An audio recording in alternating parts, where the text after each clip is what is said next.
Hi, we're here to talk to you about ionizing radiation doses in radiology, its current status, concerns, and future prospects. Generally, the word radiation, especially to a layman, is a word synonymous with cancer and death. It often evokes unnecessary alarm.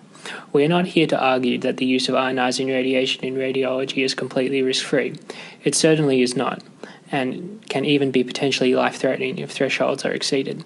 However, it is certainly beneficial, particularly in the medical imaging industry, as we will demonstrate to you today. Let's start by putting things into perspective, by taking a quick look at how far medical imaging has come in the past century or so, since it was first discovered by its pioneer William Röntgen. The first X-ray image received a radiation dose 1,500 times greater than today's typical X-ray dose, and an exposure time has decreased significantly from 90 minutes to just 20 milliseconds. The use of medical imaging is undeniably important. It enables diagnosis to be made more accurately and can also assist in preparation and planning for treatment once an accurate diagnosis has been made. We are constantly exposed to radiation in our daily life basis, which 48% is artificial sources of medical procedure. The others 50% of radiation come from background sources include cosmic rays, industrial, radon gas from the ground, as well as foods. Currently, a chest X-ray has the lowest effective dose of 0.02 millisieverts, whereas in a chest CT scans, a patient is exposed to relatively high level of dose from 2 to 16 millisieverts. Moreover, we cannot ignore nuclear medicine, which has the second highest effective dose ranging from 0.2 up to 41 millisieverts. The effective radiation dose has decreased remarkably throughout the century. However, there is a significant increase in referrals for medical imaging procedures. In Australia, since 1994, approximately 600,000 scans have increased to more than 2 million scans in 2013. Here, we are comparing artificial radiation dose to background equivalent.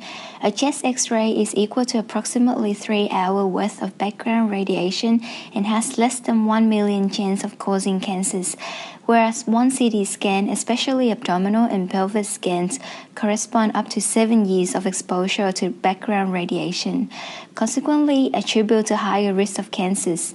Cumulative effective dose greater than 100 millisievert from repeated exposure confirm even more evidence for increased cancer risk. At the end of the day, our main aim is to obtain images which are adequate for clinical purpose with minimum radiation dose to patient. Staff when performing a procedure need to consider all the factors associated with the amount of dose. There are 3 main factors involved in radiation dose, which are slide scan time, tube current, and tube peak kilovoltage. Changing any of these factors can affect the amount of radiation dose delivered to patient. A valuable medical image should have a good image contrast, spatial resolution, and low level of noise and artifacts. Staff must be familiar with protocols in order to choose the optimum exposure to the suspected pathology, and accordingly to patient size and age. So, what are the potential benefits and risks of ionizing radiation doses in radiology? Do the benefits outweigh the risk and the side effects? Well, basically, it's a conundrum. Being exposed to too much radiation can be harmful as it may increase the risk of cancer. Now, on the other hand, without radiation, we wouldn't be able to accurately diagnose, manage, and treat diseases. Not only does radiation improve health outcomes, it also reduces healthcare costs and is less harmful than exploratory surgery. Overall, the contribution is positive from a medical standpoint. Although radiology is considered beneficial, there are major concerns that need to be considered. Now, radiation-induced malignancy is a concern, but to some extent it can be prevented by prudent scanning options.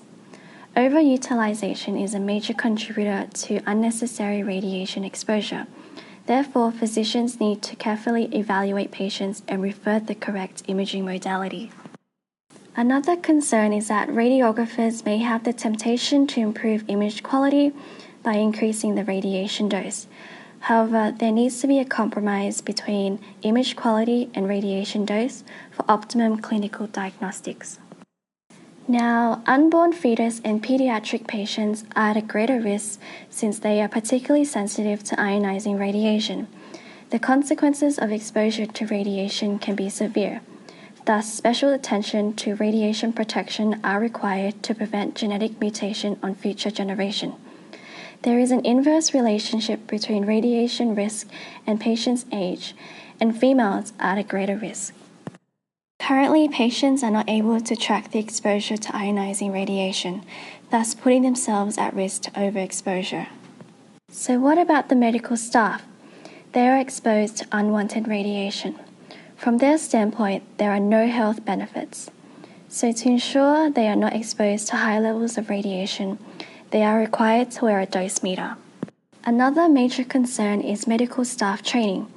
They are required to have a substantial knowledge about radiation protection and have adequate training in order to be able to compromise between dosage and image quality. New imaging modalities are constantly being developed, so it's mandatory that radiographers receive continuous training. A concerning study found 5% of doctors associating ultrasound with ionizing radiation and an alarming 21% associating MRIs with ionizing radiation. These are very poor results for fully trained doctors and highlight the need for further training. So where to now? If a scan is performed and an accurate diagnosis cannot be made, no matter how low the dose, it's harmful. Due to increasing demand and relatively large amount of ionizing radiation, we will focus on the future of CT scans. We will look at two approaches to harm minimization in CT. The first method, CT dose check, is currently being implemented in the USA. In 2009, due to accidental overdoses that resulted in acute tissue damage, at the request of the FDA, CT manufacturers were asked if they were able to design a system that automatically checked for higher than acceptable levels of ionizing radiation prior to the scan being performed. Thus, CT dose check was born. It is really composed of two separate packages.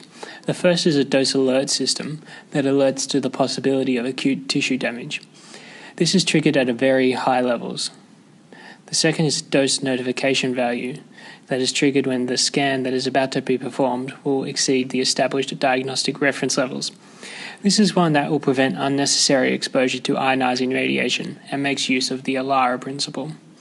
US recommendations can be seen here for the notification values, and there is no standardized values, so prudent training on how to set up the system is still required. CT dose alert triggers an alarm if either value is exceeded. If the scan is to go on, the operator must enter their name and a reason for doing so, a record of which is kept for audit purposes. As of January 2016, the FDA has brought in financial penalties for non-compliant medical imaging centres that will raise threefold at the beginning of next year. Now, proton CT scanners track the position and direction of an emitted proton beam, as well as the loss of energy as it traverses the tissue. The use of proton emission, as opposed to X-rays, has a distinct advantage in the way that the energy is released. Protons release energy in a predictable fashion, whereas X-rays don't, allowing the operator to reduce the amount of healthy tissue exposed to harmful ionizing radiation, making it particularly useful when imaging close to radiation-sensitive organs such as the eyes. Proton CT scanners produce better quality images than X-ray CT scanners as they don't suffer from beam hardening, making the image more useful for a wider variety of patient sizes.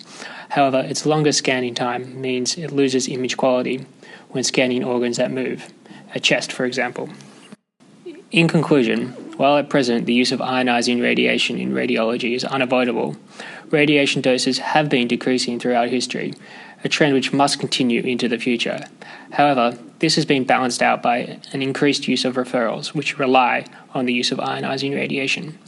Continual staff training is considered the most effective way to reduce the amount of radiation exposure not only to patient but to staff themselves. Furthermore, increasing patients' awareness by providing tracking tools can also be a good future approach to prevent the chance of overexposure to a cumulative overdose of ionizing radiation.